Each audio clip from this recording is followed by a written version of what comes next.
remember that. I tell you, this man went down to his home justified rather than the other. For all who exalt themselves will be humbled, but all who humble themselves will be exalted. In that parable, the Pharisees' prayer is more than 30, actually 31 words long. The tax collector only says 7 words. The Pharisee begins with a brief nod to God, "Oh God," but the rest of his prayer is all about himself or judging other people around him. That Pharisee embodies one of the worst of the 7 deadly sins, pride. He's very proud of his religiosity. His prayer is a litany of justifying how great and wonderful and perfect he is.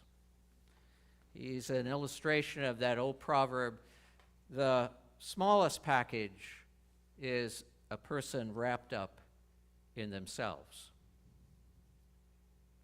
The problem with the stance of the Pharisee is that constantly having to create more and better accomplishments or achievements to maintain your image of perfection, to project out there so people admire you, is always a risky bet in the long term.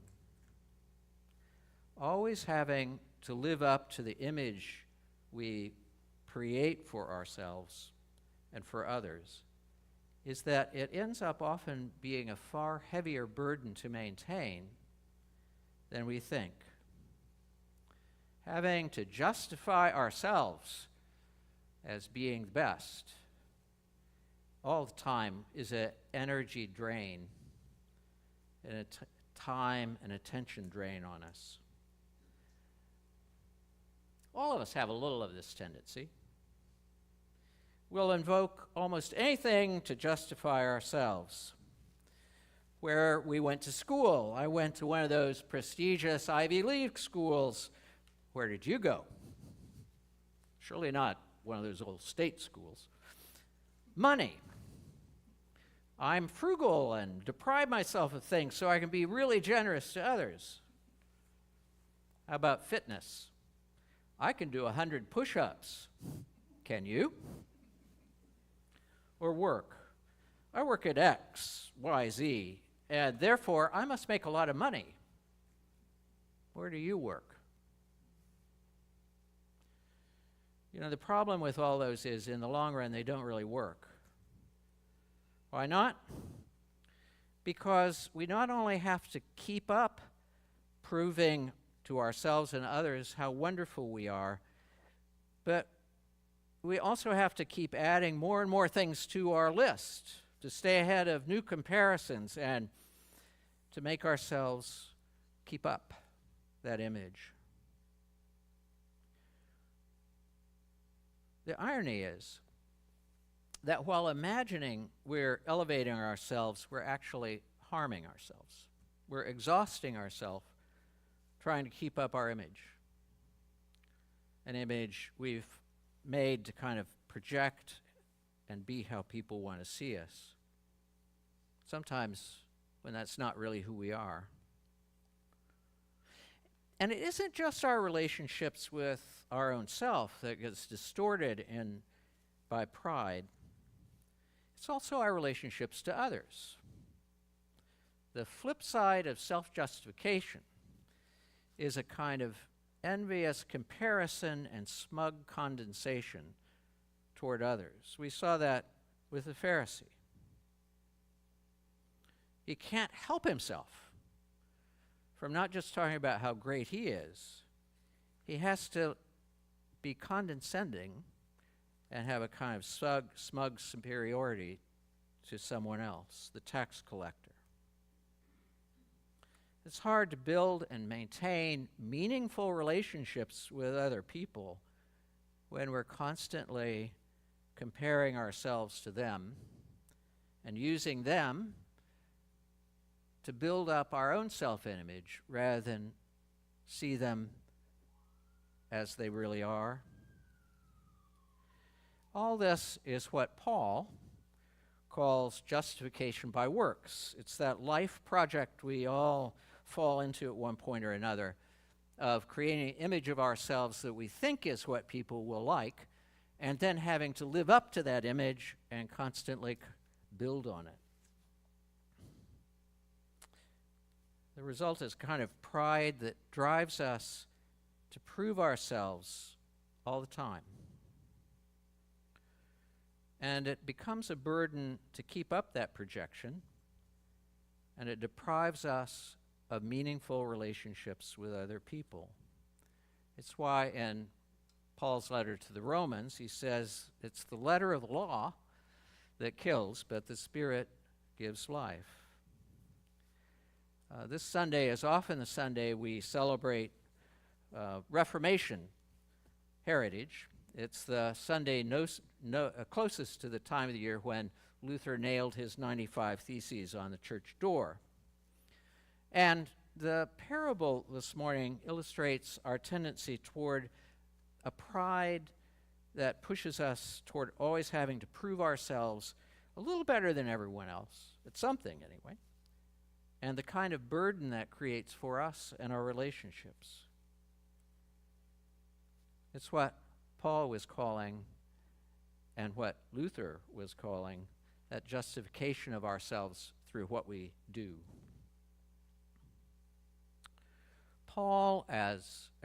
Jesus as Paul, and also Martin Luther, John Calvin, and the other reformers understood, there is a way off the hamster wheel of self-justification and condensation toward others. It's expressed in that tax collector's prayer. Lord, be merciful to me, a sinner. It's to acknowledge we can't earn our way to a sense of worth. We all fall short. And therefore, our worth rests on something beyond what we do or achieve. It arises out of our simple humanity, our being created in the image of a merciful God. It's to admit, as this little story says, I'm small. The world is big and steep and high. But even though I'm small, I'm the biggest thing in the world to you, to our God. The tax collector humbly confesses his broken sense of self before a merciful God. The word humility occurs 80 times in the Bible, 60 in the Old Testament, about 20 in the New. And it's all the same theme. Ephesians 4 puts it this way: with all humility and gentleness, with patience. Those are all, I think, similar terms in one way. Bear with one another. Don't puff yourself up. Peter's second letter says it this way: clothe yourself with humility toward one another, for God opposes the proud, but gives grace to the humble. Now, I think that biblical definition of humility is not about being a doormat. Humility is not putting yourself down or diminishing your sense of worth. There's something about Paul's definition that includes that idea of a sober-mindedness that is an accurate assessment both of our strengths, of things we have to offer, and our limitations, things we're always working on. It's about, I think, humility is about a basic respect for others as created in the same divine image as we feel ourselves to be. It's about seeing everyone on the level, not having to create hierarchies of who's important and who's not. And what does that look like? There's a story about Dorothy Day, the American woman in the 1930s who started the Catholic workers movement and their houses of hospitality and worked primarily for the poor in cities like New York. One day, she was sitting in one of her houses of hospitality with a poor homeless woman. She had come for the soup kitchen in the city. And a reporter walked up who wanted to do a story on Dorothy Day and stood respectfully to the side, waiting for Dorothy Day and this poor homeless woman to finish their conversation. When Dorothy Day noticed the reporter, she turned to him and said, "Are you waiting to speak to one of us?" Oops, sorry about that. "Are you waiting to speak to one of us?" To Dorothy Day, all persons had the same dignity. All deserved the same respect. Same respect as we'd want for ourselves. Humility is about treating everyone equally, whether they're rich or poor, talented or not, good-looking or not. Every person is created in the image of God and deserves to be treated with respect, not dismissed or treated with condescension. Treated instead as someone who has experiences we can listen to and learn from, even though we might not agree with them all the time. Respect, humility is seeing that everyone reflects the face of God, just as we do. In the 5th century, St. Augustine of Hippo, a North African bishop writing at the time of the collapse of the Roman Empire, wrote in one of his books, "It was pride that turned angels into demons. In the same way, it's humility that lifts men and women to angels. So may it be. Amen."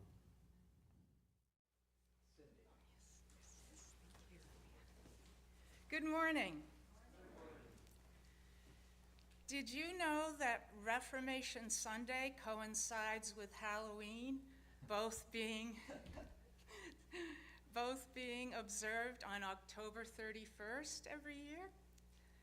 In light of that fact, I couldn't resist offering what many people think is literally a piece of music that was composed for Halloween. Bach's D minor toccata. Well, and fugue. I'm not going to play the fugue today. But Bach didn't compose that for Halloween. But the origin of this assumption may have its roots in an early 20th century movie called Dr. Jekyll and Mr. Hyde, where Bach's cantata and fugue in D minor was used as its opening theme. This movie, by the way, 1931. And this is really funny. First thing I saw on Facebook this morning at, 5 a.m. was a colleague across the pond who I don't know, who offered up, a video of his playing this Bach composition, but he also included a link to this great article. If anyone wants to read it for yourself, I'm happy to send it off to you, that mentioned this movie. Anyway, I digress. Let's see, trying to read my writing. And on a different but related subject, did you know that throughout the history of the pipe organ, it's not only perfectly acceptable to come up to the chancel, either to sit in the choir stalls, or you're welcome to stand next to the organ console. for the postlude.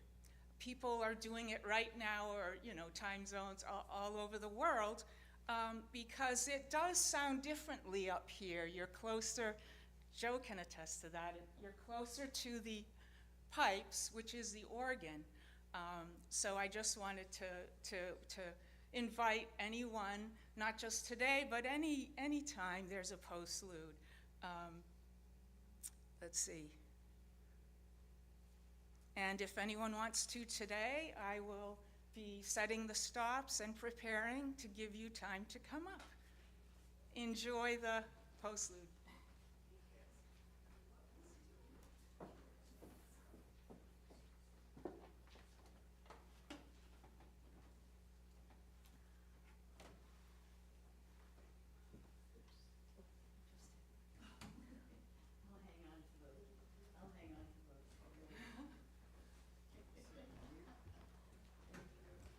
If you get enough of them up here, they could all sing on Sunday.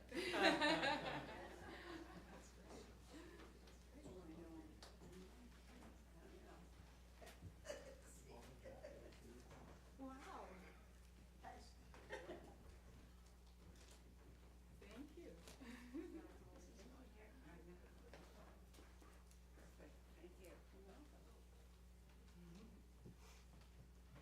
Which side is Jekyll and which is Hyde?